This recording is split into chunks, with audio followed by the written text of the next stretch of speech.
ভাইকে আপনাদের সম্মানিত ভোট দিয়ে, আপনাদের মূল্যবান ভোট দিয়ে আপনারা আপনাদের খেদমত করার সুযোগ দিবেন। আমি আপনাদের কথা দিয়ে গেলাম, আপনাদের ভোটের মাধ্যমে যদি আমি নির্বাচিত হই, কোন নিপীড়নকারী, কোন অত্যাচারী, কোন চাঁদাবাজ, কোন মাস্তান এই মকসুদপুরে থাকবে না। আমি আমার জীবনের শেষ রক্তবন্ধু দিয়ে আপনাদের পাশে থাকতে চাই। আপনারা যাতে সুখে থাকেন, শান্তিতে থাকেন, আমার এই প্রিয় মুকসিদপুরবাসী শান্তিতে থাকে, সেজন্য আমি আপনাদের আজীবন আমৃত্যু আপনাদের সাথে থাকবো।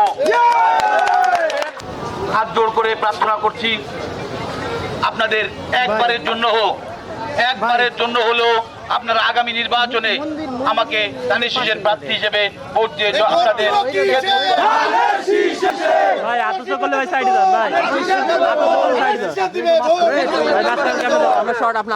আমি আন্তরিকভাবে দুঃখিত।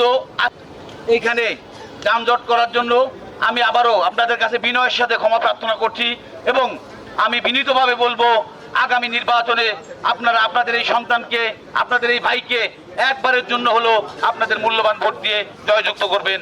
ধন্যবাদ সবাইকে, ভালো থাকবেন। আল্লাহ হাফেজ। বাংলাদেশ জিন্দাবাদ।